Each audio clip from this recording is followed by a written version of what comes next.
정세균 국무총리가 문재인에게 추미애와 윤석열 총장 간 갈등이 국정 운영에 부담이 된다는 취지의 말을 한 것으로 전해졌습니다. 이로 인해 추미애와 윤석열 총장의 동반 사퇴 가능성이 제기되고 있습니다. 윤석열 검찰총장의 역할을 대행하고 있는 조남관 대검 차장이 윤석열 검찰총장의 직무배제 처분을 철회해달라고 요구했습니다. 평검사들 역시 윤 총장에게 내린 징계 청구와 직무집행정지 철회를 요청하는 성명에 동참했습니다. 이정화 법무부 감찰 담당과실 파견검사가 작성한 보고서에서 직권남용 적용이 어렵다는 부분이 삭제된 것은 윤석열 검찰총장에 대한 수사 의뢰가 이뤄진 후인 것으로 확인됐습니다. 석동현 변호사가 윤석열 검찰총장은 결국 해임될 것이라는 견해를 밝히면서도 윤 총장 해임이 문재인 정권에겐 독이 든 성배를 마시는 꼴이 될 것이라고 경고했습니다. 법원은 행정부라고 말해 국민들에게 쇼크를 선사했던 열린민주당 김진애가 국회 법제사법위원회에서 국토위원회로 자리를 옮겼습니다. 김진애가 있던 자리엔 현재 재판을 받고 있는 피고인 최강욱 열린민주당 대표가 들어왔는데 범죄 혐의를 받고 있는 자가 법사위에서 활동하는 게 말이 되냐는 비난이 거세지고 있습니다. 이낙연 더불어민주당 대표 사무실의 복합기 임대료를 옵티머스 자산운용 관련 업체가 대납했다는 의혹과 관련해 선거관리위원회가 이낙연 측근을 검찰에 고발했습니다. 정의기억연대 할머니들의 후원금을 유용한 혐의 등으로 기소된 더불어민주당 윤미향이 처음 열린 재판에서 혐의를 전면 부인했습니다. 누리꾼들은 추미애만으로도 정신건강이 피폐해졌는데 윤미향이 또 합세하는 거냐며 거머리 같은 윤미향이 아직도 국회의원이라는 게 믿겨지지 않는다는 반응을 보이고 있습니다. 김현미 국토부 장관이 아파트가 빵이라면 밤이라도 새워 만들겠다고 말해 논란이 되고 있습니다. 누리꾼들은 깜빵에 빵을 지칭한 것이냐며 어차피 부동산 정책에 도움도 안 되는데 깜빵이나 밤새 만들어서 거기 들어가 평생 살라고 조언했습니다. 이 밖에도 다양한 소식이 준비되어 있습니다. 12월의 첫날, 저희가 전해드리는 풍성한 뉴스와 함께 활기찬 하루의 시작이 되길 희망합니다.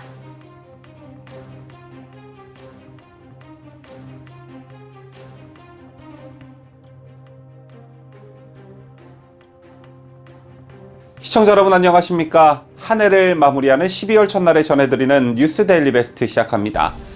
제2차 세계대전 말기에 전투기에 폭탄을 싣고 적함에 충돌하여 자살 공격한 일본 결사 특공대 가미가제, 조선시대 외장 가야무라 로쿠스케를 유인하여 남강에 투신하여 순절한 논개, 그리고 2020년 현재 정권에 대한 수사를 필사적으로 막고 윤석열의 검찰을 해체하라는 특명을 받고 이한몸 불사지르는 것을 마다하지 않는 대한민국의 추미애.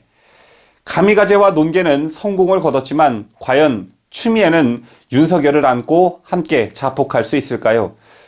그동안 이번 사안에 대해 입장을 나타내지 않았던 문재인이 우회적인 입장을 내놨습니다. 차마 겉으로는 매우 신중한 모습을 보이면서도 청와대를 비롯한 여권 내부에서는 추미애, 윤석열 동반 사태 쪽으로 이미 결론을 내놓은 게 아닌가 생각되는데요.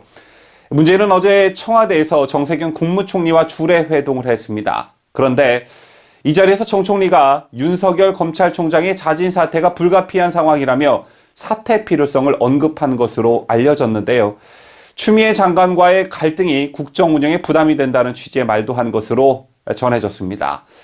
문재인과 정세균의 주례 회동, 이 자리에서 둘이 나눈 대화를 얼마든지 언론에 비공개할 수도 있었겠지만 이들은 매우 예민할 수 있는 사안을 언론에 흘렸고 언론은 이를 대서특필했습니다. 자, 그렇다면 일종의 수순을 밟고 있다고 봐도 무방할 텐데요. 특히 이날 문재인은 수석보좌관 회의에서 진통이 따르고 어려움을 겪더라도 개혁과 혁신으로 낡은 것과 가감히 결별하고 변화하려는 의지를 가질 때 새로운 미래가 온다라는 말을 남겼습니다. 쟤는 엄청 새 것인 척하면서 말을 빙빙 돌려서 하는 문재인식 유체 이탈 화법을 쓴 것이죠. 자, 어쨌든 이 같은 문재인 정세균의 발언에 비춰봤을 때 오늘 열리는 징계위 결정에 따라 이르면 이번 주 안에 문재인이 윤 총장 거취에 대해 언급할 수 있다는 관측이 나오고 있는데 윤석열 혼자만 내치면 여론의 역풍이 우려되고 그래서 추미애와 윤석열 둘이 동반 사태 쪽으로 가지 않겠느냐는 예측에 힘이 실리고 있습니다.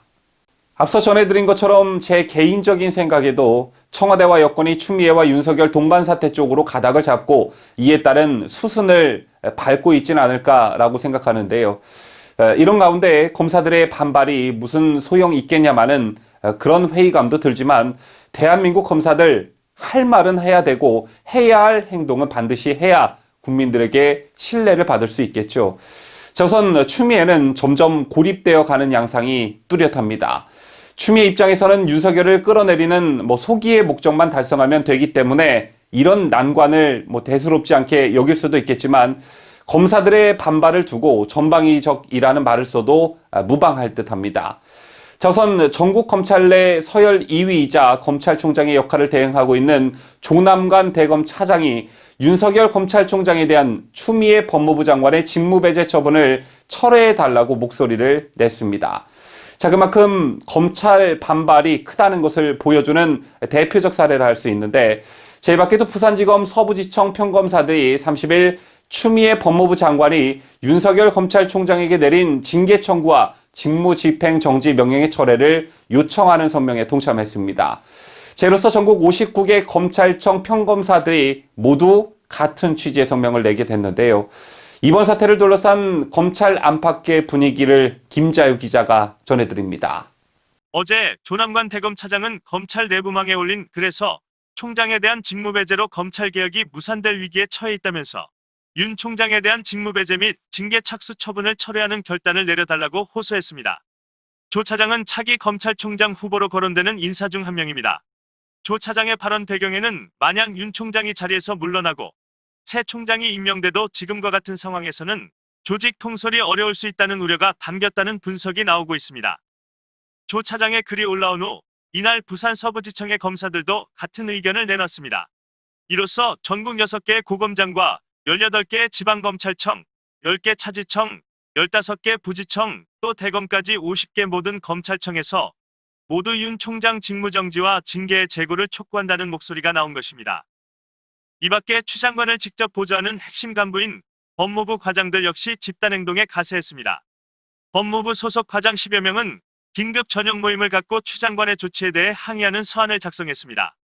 서한은 고기영 법무부 차관에게 전달한 것으로 알려졌는데요.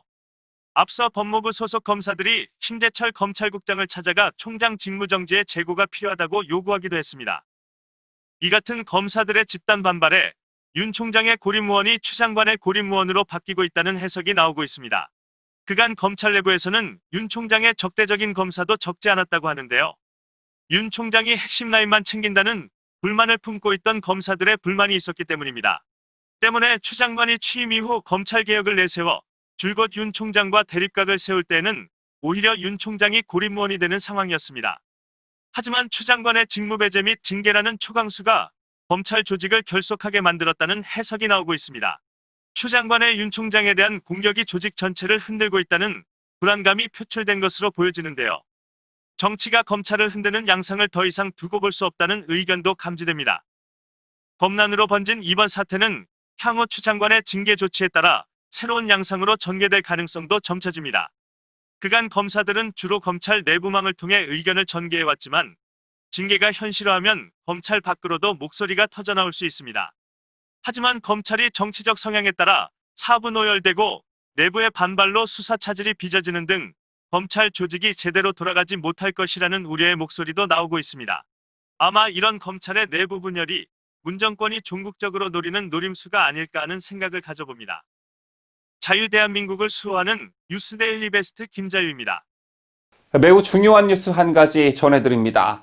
앞서 추미애 법무부 장관은 지난 24일 윤석열 검찰총장을 대상으로 한 직무정지 명령을 낸 사유로 조국 전 장관 사건 등 주요 사건 재판부 불법 사찰을 혐의로 들었습니다.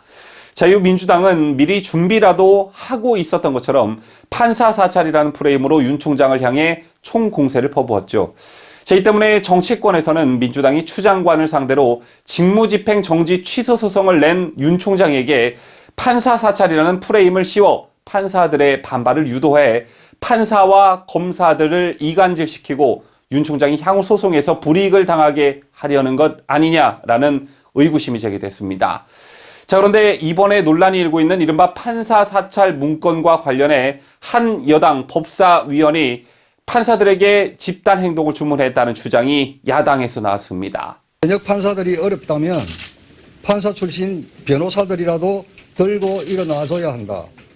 섭외 좀 해달라라는 취지의 이 같은 김도우 위원의 주장은 윤 총장이 직무정지된 뒤 여당 법사위원이 누군가에게 판사들의 집단 행동과 여론전을 주문했다는 건데요. 저희같이 판사들에게 공동행동을 사주한 인물로 지목된 인물은 더불어민주당 법사위 소속 김남국 의원입니다. 법사위 행정실에 있던 복수의 인사들이 지켜보고 있는 가운데 통화가 이루어졌기 때문에 통화 내용을 들을 수 있었던 것으로 전해졌는데 섭외라는 말도 나왔다고 합니다.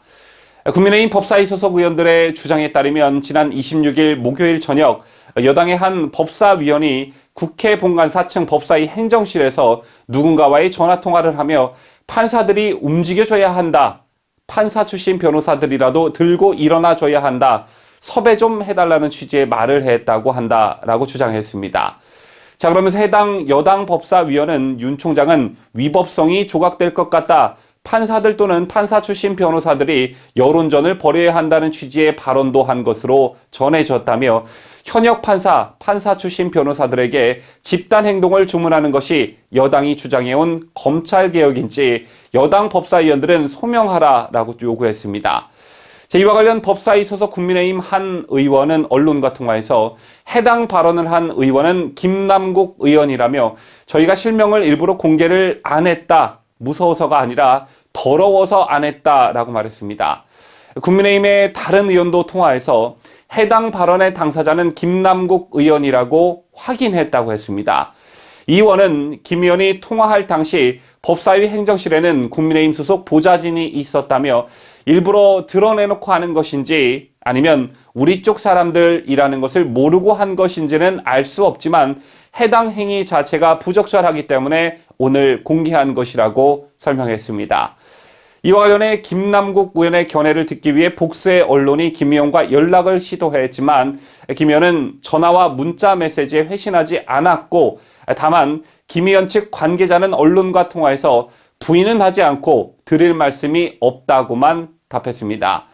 저처럼 김남국 의원이 누군가와의 통화에서 판사들이 움직여져야 한다, 여론전을 벌여야 한다, 섭외 좀 해달라는 취지의 말을 한 것으로 알려지면서 민주당의 판사 사찰 프레임은 오히려 판사 집단 행동 사주 프레임으로 전환이 되며 역풍을 맞을 전망입니다.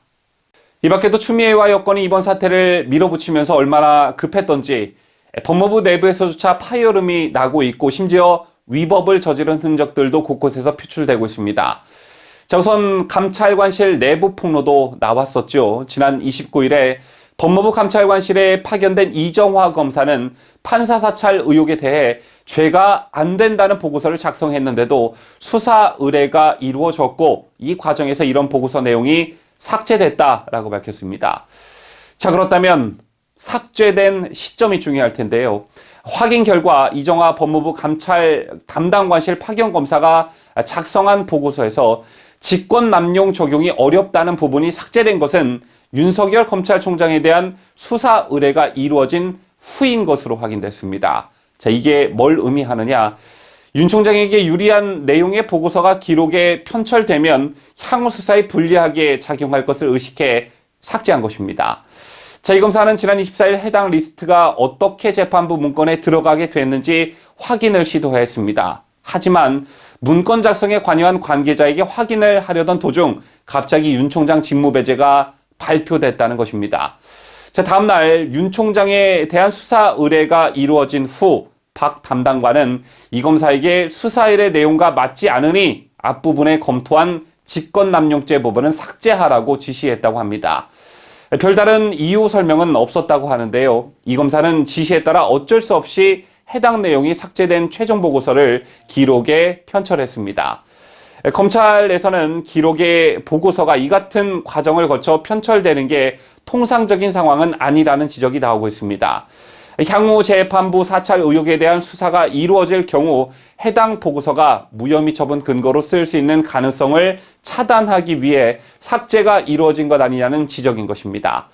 한편 이 같은 사실을 폭로한 이 검사는 이날 연차를 쓰고 출근하지 않은 것으로 전해졌고, 이정화 검사의 요기를 응원하는 선후배 동료 검사들의 응원 댓글이 이어지고 있습니다. 윤석열 검찰총장의 대학 동기이자 국민의힘이 추천한 공수처장 추천위원인 석동현 변호사. 가끔 유튜브 방송에도 출연하기 때문에 아시는 분들 많으실 텐데요. 이 석동현 변호사가 결국 윤석열 검찰총장이 해임될 것이라고 내다봤습니다. 석동현 변호사는 어제였던 지난 30일 자신의 페이스북에서 앞으로 3, 4일간 우리 현대사에 남게 될 또 한편의 드라마가 펼쳐질 것 같다며 그 주인공은 윤석열 총장이다라고 소개했습니다. 그러면서 그는 어떤 드라마를 보게 될지 나름 짐작해 본다며 자신이 그린 시나리오를 공개했는데요. 석 변호사는 30일 직무정지, 효력정지, 가처분 사건 신문에서 법원은 추미애 법무부 장관의 직무정지 효력을 정지하는 윤 총장의 손을 들어주는 결정을 내릴 것으로 본다고 했습니다. 하지만 가처분이 인용돼 윤 총장이 사무실에 복귀한다고 해도 이를 징계위가 해임을 의결하면 또 몸을 돌려야 하기 때문에 법원이 가처분 인용을 하든 않든 대세에 별 차이가 없다고 설명했습니다. 이어 석 변호사는 12월 1일 법무부 감찰위원회 회의의 경우 눈에 안 보이는 압력 등으로 위원들이 의결 결정 종족수를 못 채워 회의가 못 열릴 수도 있고, 열린다 해도 감찰위의 사전 자문도 안 거치고 윤 총장을 징계 회부한 것을 성토하는 수준에 그칠 것으로 예상했습니다. 12월 2일 법무부 징계위원회 회의에 대해선 추 장관이 임명한 징계위원들은 판사 사찰 책임 등을 억지 구실 삼아 눈 딱 감고 윤 총장에 대해 최고 수위의 징계인 해임을 시도할 것으로 전망된다고 했습니다. 그러면서 석동현 변호사는 향후 전망에 대해 만약 2일 징계위가 해임을 의결한다면 다음날 3일이나 그 직후 문 대통령은 임명권자로서 법무부에서 올린 징계 해임 결재 공문에 사인하는 방식으로 윤 총장 해임의 대미를 장식할 것이며 언론에 한마디 할 수도 있다라고 전망했습니다. 또한 석 변호사는 해임될 경우 윤 총장은 퇴임식을 할 수 있을까라며 가능성에 의문을 품은 뒤 추 장관이 대검찰청사에서 퇴임식도 못하게 한다면 윤 총장은 대검 정문 앞길에서라도 국민들께 해임당한 소회를 밝혀야 한다고 주문했습니다. 그러면서 그것은 새로운 길을 걸어가야 하는 윤 총장에게 오래도록 남게 될 첫 길거리 회견이 되지 않을까 싶다며, 만약 윤 총장이 해임된다면 그 후 폭풍에 따른 피해는 고스란히 현 정권에게 돌아갈 것이라고 예측했습니다. 마음만 먹으면 뭐든지 할 수 있는 거대 여당 더불어민주당이 결국 국가정보원법 개정안마저 단독으로 밀어붙였습니다. 국가안보에 심대한 악영향을 줄 수 있는 국가정보원법 개정은 절차도 내용도 과정도 모두 부적절했고 가장 중요한 국민적 공감대도 없었습니다. 제대로 된 공청회나 토론회조차 거의 없었는데요. 한마디로 여당이 목표를 설정하고 수적 우위를 무기 삼아 힘으로 법 개정을 몰아가는 형국의 연속입니다. 북한은 지난 60여 년 동안 북한 주도의 적화 통일을 가로막는 남한의 법과 제도 폐지를 집요하게 추구해왔고 또 공작을 벌여왔습니다. 찬양 고무죄와 이적단체 처벌 등을 규정한 국가보안법 7조 폐지, 국정원의 대공수사권 폐지, 주한미군 철수가 바로 그것인데요. 그런데 문재인 정부 들어 위장평화로 안보의식이 무뎌진 상황에서도 북한의 핵무장이 고도화됐는데 우리 스스로 정보 역량을 악화하면, 약화하면 과연 누구에게 이롭겠는지, 이 정부가 과연 누구를 이롭게 하고 있는지 국민 여러분들께서 곰곰이 생각해 보시기를 바라겠습니다. 어제 여야 의원들이 모두 참석한 가운데 국회 정보위원회 회의가 시작이 됐지만 야당 의원들이 개정안 내용에 문제를 제기하며 퇴장해 여당이 단독으로 처리했습니다. 국정원법 개정안은 국정원의 대공수사권을 경찰로 넘기되 3년의 유예기간을 둔다는 게 핵심인데요. 국민의힘은 대공수사권이 경찰로 넘어가면 경찰 권력의 비대화가 우려된다며 반발하고 있습니다. 또 경찰이 수사권 이관 준비가 안 됐다는 점을 거론하며 이사할 집은 없는데 이사하겠다고 결정한 것이나 마찬가지라고 지적하기도 했습니다. 한편 민주당은 다음 달 9일 본회의에서 국정원법 개정안을 처리한다는 방침입니다.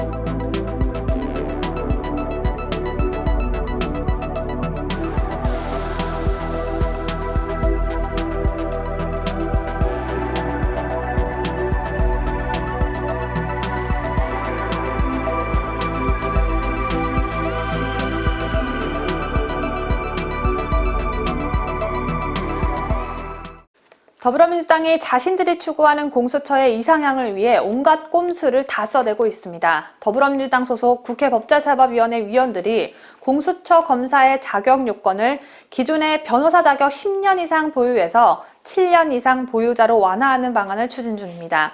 자신들 입맛에 맞는 공수처 검사를 뽑기 위해 자격 요건의 범위를 더 광범위하게 만들어 놓는 포석을 깔고 있는 것입니다. 민주당의 잔머리 굴리기 하나는 우리가 최고로 인정해줘야 할 듯합니다. 더불어민주당은 지난 25일과 26일 연이어 국회 법제사법위원회 법안 소위를 열고 공수처법 개정안을 논의했습니다. 더불어민주당은 이 자리에서 공수처장 후보 추천위원회의 공수처장 후보 추천 의결 기준을 기존 7인 중 6인 이상 찬성에서 3분의 2 찬성으로 완화하는 것 외에 공수처 검사의 자격 요건을 규정한 공수처법 제8조 1항 개정도 논의했습니다. 법사위 법안심사제 1소위원회 회의록에 따르면 민주당 소속 의원들은 공수처 검사의 자격 요건을 기존 변호사 자격 10년 이상 보유, 재판 수사 또는 수사처 규칙으로 정하는 조사 업무의 실무 5년에서 변호사 자격 7년 이상 보유로 개정하는 방안에 잠정 합의했습니다. 더불어민주당 법사위 간사이자 소위원장으로 회의를 진행한 백혜련 의원은 지난 25일 회의에서 법원에 10년 이상 플러스 엔드 종거까지 붙였는데 사실 처음에 냈던 법안은 우리도 5년으로 냈던 것으로 기억한다며 5년 이상으로 하면 좋겠지만 10년 이상으로 규정한 법의 정신이라는 것이 있다고 생각한다. 무작정 반으로 줄이는 것은 무리한 점이 있다고 보여 개인적으로 7년 정도가 적당하지 않은가 한다고 밝혔습니다.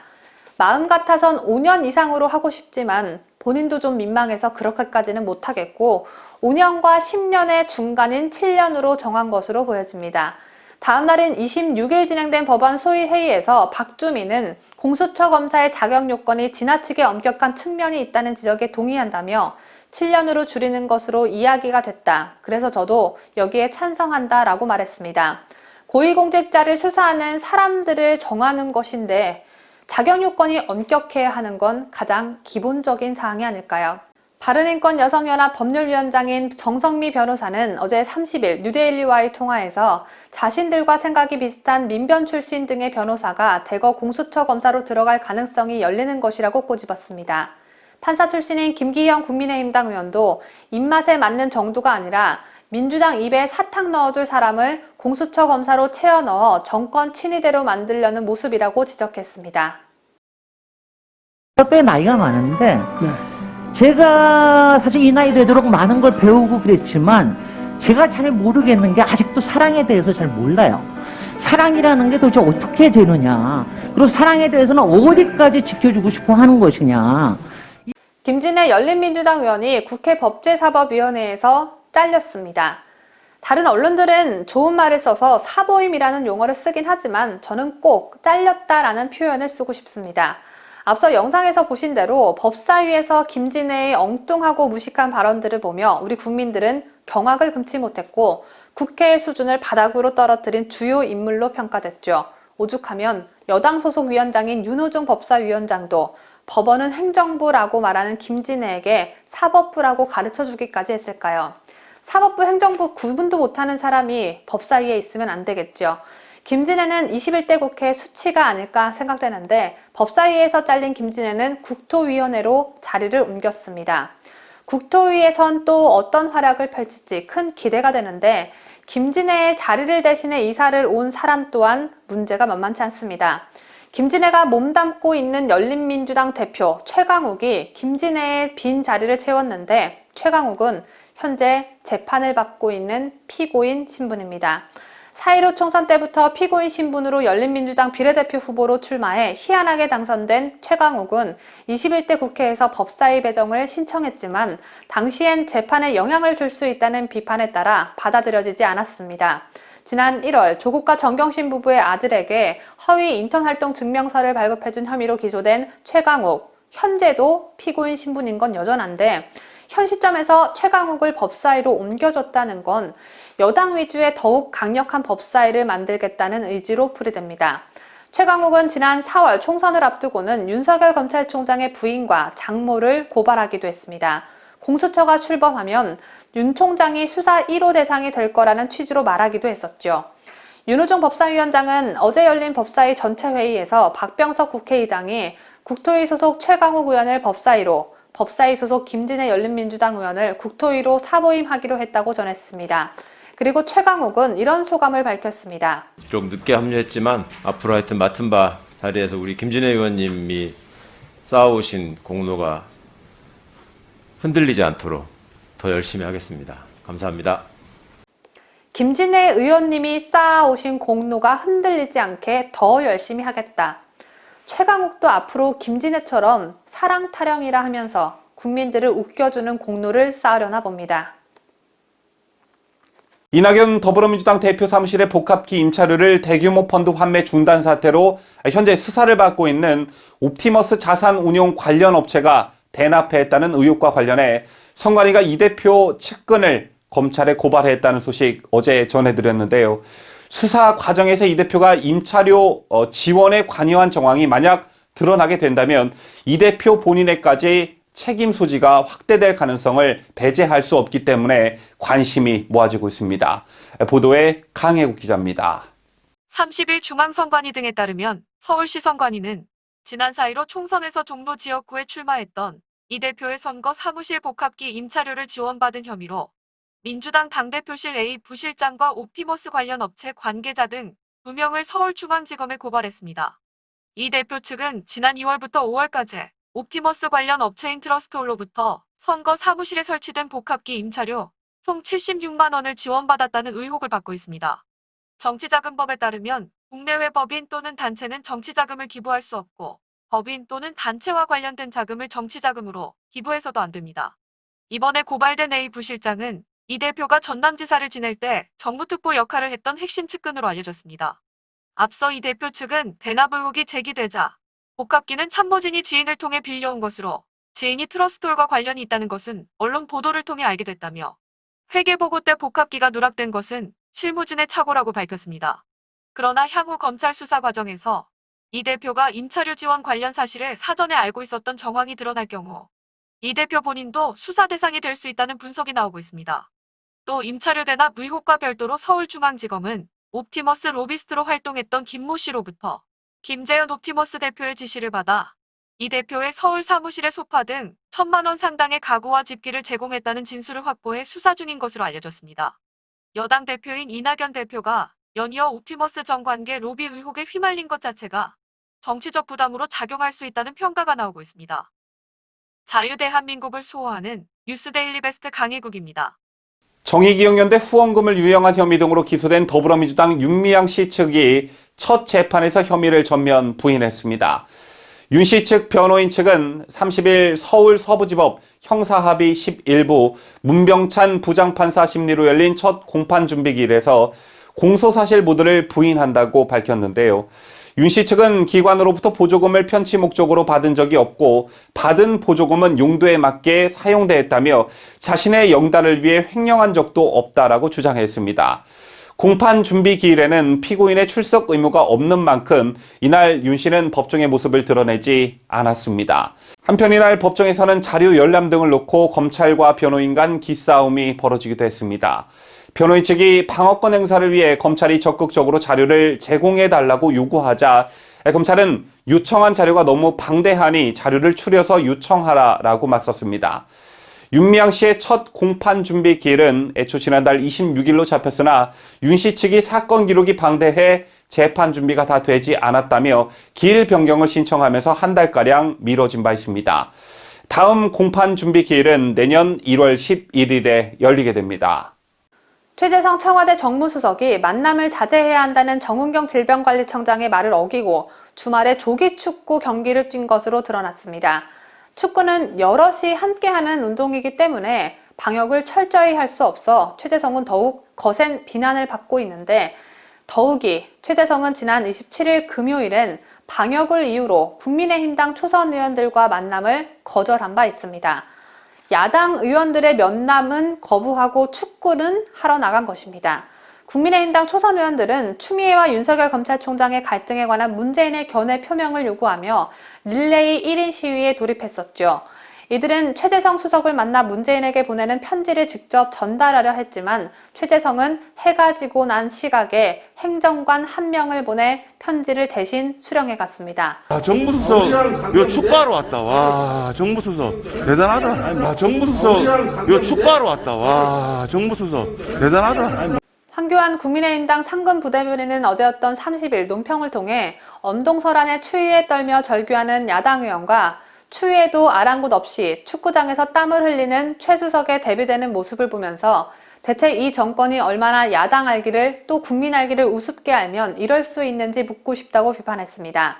최재성은 비판받아 마땅하지만 국민의힘당도 최재성 따위에게 무시당하지 않도록 더욱 분발해야겠습니다. 최근 추미애의 대활약에 가려 존재감이 살짝 묻히고 있는 김현미가 빵을 활용하며 자신의 존재감을 강하게 드러냈습니다. 어제 30일 김현미는 국회 국토교통위원회 전체회의에 참석해 김교웅 더불어민주당 의원이 전세 대책에서 아파트 공급이 부족한 이유를 묻자 이같이 답했습니다. 지금부터 5년 전에 아파트 인허가 물량이 16년에 대폭 줄었고 또 공공택지를 취소를 했습니다. 상당히 많은 물량에. 그러면서 그건 제가 알고 있고. 알고 계시죠. 네. 그렇기 때문에 21년, 22년에 공급 물량이 줄 수밖에 없다라는 것은 아파트가 빵이라면 제가 밤을 새워서라도 만들겠습니다. 아파트가 빵이라면 제가 밤을 새워서라도 만들겠습니다. 아파트가 빵이라면 제가 밤을 새워서라도 만들겠습니다. 김현미가 이젠 하다하다 못해 자신의 억울한 표출을 위해 빵까지 이용하고 있습니다. 김현미가 뭔가 크게 착각하고 있는 듯한데 국토교통부 장관은 아파트 건설을 하는 직업이 아닙니다. 건물을 짓는, 집을 만드는 자리가 아니라 부동산 정책을 세우는 곳입니다. 비유를 해도 전혀 맞지 않는 대상을 갖다 붙이고 있는데 수준이 그 정도니 부동산을 말아먹고 있는 겁니다. 부동산이나 토지에 대해 공부 한번 해본 사람도 아닌데 문재인의 여성 장관 집착으로 얼떨결에 국토부 장관이 된 것부터가 부동산 대란의 화근이 아닐까요? 이날 논란이 된 김현미의 정신 상태는 몇 가지가 더 있었습니다. 김현미는 주택 문제에 대해 대통령과 가장 최근 얘기를 나눈 게 언제냐는 김은혜 국민의힘당 의원 질의에 어떻게 답해야 할지 잠시 생각하는 모습을 보이며 이같이 답했습니다.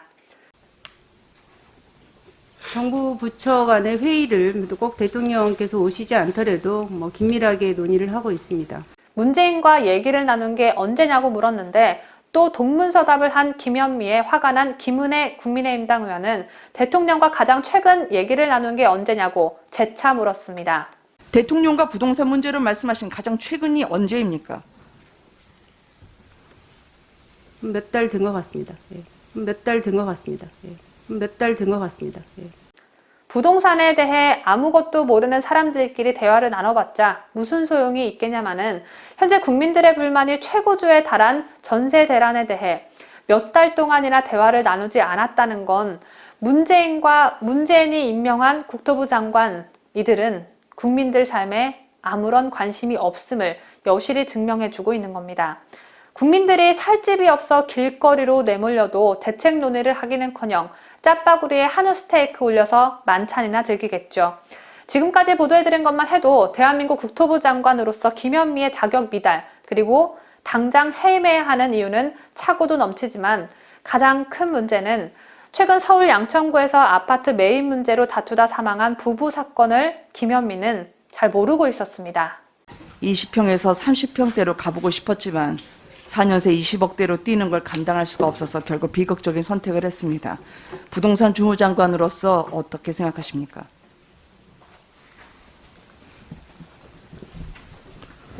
제가 정확한 사인은 잘 모르지만 어쨌든 지금 전세 문제로 일부에서 어려움을 겪고 있는 것에 대해서는 안타깝게 생각합니다. 이 자세한 사연을 모르세요? 네, 잘 모릅니다. 예. 사람이 죽었는데 그것도 자신의 딸을 교육을 잘 시키고 싶어서 왔던 부모가 이렇게 죽을 수밖에 없었는데 그 사연이 놀랍지 않으셨습니까? 저라면 당장 어떤 사연인지 기사를 보고 손이 갔을 것 같은데요. 바쁘셨나요? 여러 가지 일들이 있죠. 예. 지난달 27일 발생한 서울 목동 부부 사망 사건은 24차례에 걸친 문재인 정부의 부동산 대책과 임대차 3법의 여파라고 전문가들은 지적하고 있습니다. 집값 때문에 어린 자녀를 두고 극단적인 선택을 한 이 사건에 대해 관심을 기울여야 할 부처의 장관이 어떤 사건인지 파악조차 안 하고 있습니다. 밤새 빵 굽느라 바쁘셨습니까? 본인 집값 시세도 모르고 충격적인 사건 파악도 안 하고 있고, 이 정도면 우리 국민들 촛불이 아니라 횃불을 들고 폭동을 일으켜도 모자랄 판인데, 문재인 정권을 도와주고 있는 이놈의 코로나 때문에 국민들 속은 더욱 타들어가고 있습니다. 또 군에서 어처구니 없는 일이 발생해 파장이 일고 있습니다. 자, 이번엔 우리 군의 핵심이자 국가 중요시설인 국방부에서 일어난 일인데요. 국방부 영내 민간인 승용차 한 대가 무단으로 침입한 사실이 뒤늦게 확인이 됐습니다. 사건이 발생한 시간은 지난 4월 10일 밤 10시 20분쯤이었는데요. 서울 용산구 국방부 영내 출입 인가를 받지 않은 승용차가 무단으로 침입했습니다. 근무병들이 문제의 차량을 쫓아가 바로 잡았는데 운전자는 드라이브를 온 것이라며 횡설수설했고 돌아온 곳으로 나가달라고 하자 운전자는 반대 방향으로 도망쳤습니다. 병사들은 3시간 가까이 국방부 영내 곳곳을 돌아다녔지만 차량을 찾지 못했고 결국 불안감을 느낀 병사가 사건 발생 3시간 뒤 상부에 보고했습니다. 그제서야 수색을 위한 특수 임무대가 투입됐지만 차량은 이미 국방부를 빠져나간 뒤였습니다. 진입을 놓쳤을 뿐 아니라 빠져나간 사실조차 뒤늦게 확인한 건데요. 국방부인지 건방부인지 모를 그런 소식이었습니다. 도널드 트럼프 미국 대통령이 미 언론사 폭스뉴스를 통해 이번 대선이 부정선거라는 것을 대대적으로 알렸습니다. 트럼프 대통령은 방송에서 법무부와 FBI로부터 부정선거에 대한 어떠한 보고도 받지 못했다며 행정부 내 관료들까지 겨냥했는데요. 현지 시각 29일 트럼프 대통령은 대선이 끝난 후 처음으로 언론사와 공개 인터뷰를 가졌습니다. 제날 트럼프 대통령은 폭스뉴스 썬데이 모닝 퓨처스와 전화로 연결된 대담에서 법무부와 FBI는 어디 있나? 나는 아무런 보고를 받지 못했다라며 FBI는 도미니언이 어디에 있고 어디서 개표하는지도 모른다라고 행정부 조직 두 곳을 공개 비판했습니다. 도미니언은 이번 선거에서 미국 내 28개 주가 사용한 투개표 시스템을 말합니다. 트럼프 대통령은 이처럼 행정부의 정보 수사 당국으로부터도 지원을 받지 못하고 있다는 메시지를 내놓으며 이중투표, 개표 부정 등 지금까지 제기된 각종 의혹들을 45분여에 걸쳐 설명했습니다. 또 언론을 향해선 주류 언론은 이제 우리나라에서의 시민의 적이 돼버렸다면서 강한 불만을 나타내기도 했습니다. 미국 대선에서 줄곧 바이든에 유리한 편향 보도를 해왔던 미국 매체 CNN이 슬그머니 태세 전환을 하고 있어 화제입니다. CNN은 미국 현지 시간으로 지난달 29일 민주당이 바이든의 승리를 위해 유권자들에게 뇌물을 뿌렸다며 이를 특종으로 보도했습니다. CNN은 민주당이 애리조나주, 네바다주를 비롯한 그 외 여러 주의 원주민들에게 선물 카드, 전자제품, 리조트 숙박권 등의 뇌물을 제공했다며 뇌물의 종류를 비교적 상세히 나열했습니다. 부정선거라면 경기를 일으켰던 CNN이 갑자기 이렇게 정의로운 보도를 하고 나선 것은 트럼프 대통령이 부정선거를 밝혀낸 후 들이닥칠 반격을 생각해서 미리 꼬랑지를 내리고 대비하는 것으로 보여집니다. 하지만 국내 언론은 CNN의 이러한 보도는 아직 인용 보도하지 않고 있어 앞으로의 국내 언론들 태도에도 귀추가 주목됩니다. 고 조비오 신부의 명예를 훼손했다는 혐의로 재판에 넘겨진 전두환 전 대통령이 1심에서 집행유예를 선고받았습니다. 법원은 1980년 5월 21일 계엄군이 시민들을 향해 헬기 사격을 했다고 판단하면서 고 조비오 신부 측 편을 들어줬습니다. 전두환 전 대통령이 이 사실을 외면하고 허위 사실로 조비오 신부의 명예를 훼손했다는 것이 법원의 결론인데 증거가 아닌 증인의 증인만으로 판단했다는 점과 설사 사격이 있었다고 하더라도 전두환 전 대통령이 알 수 없었다는 점에서 편파 판결에 대한 비난이 이어지고 있습니다. 재판부의 판시 내용이 어떠한지 강혜국 기자가 보도합니다. 광주지법 형사8단도 김정훈 부장판사는 어제였던 30일 전두환 전 대통령의 사자 명예훼손 혐의 선고 공판을 열고 징역 8개월의 집행유예 2년을 선고했습니다. 재판부는 피고인은 미필적으로나마 5.18 헬기 사격이 있었다고 인식할 수 있다고 보인다. 자신의 정당성을 확보하기 위해 회고록을 출판했고 비난 가능성이 크다. 혐의를 부인하면서 성찰과 단 한마디 사과가 없었다고 판시했습니다. 재판부는 그러면서 5.18에 가장 큰 책임이 있는 피고인이 고통받아온 많은 국민들에게 진심으로 사죄하기 바란다고 덧붙였습니다.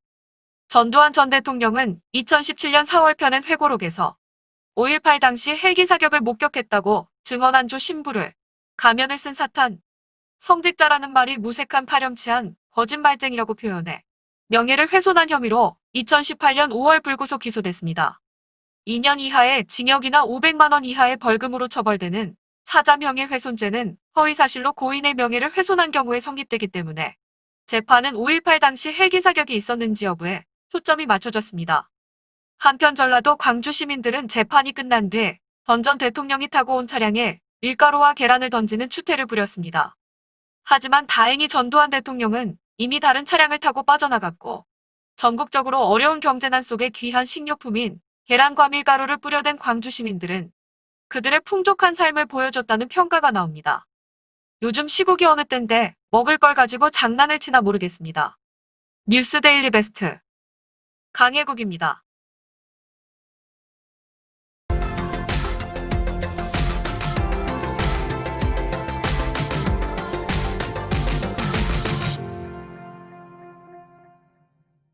이상으로 저희가 준비한 뉴스를 모두 마치도록 하겠습니다.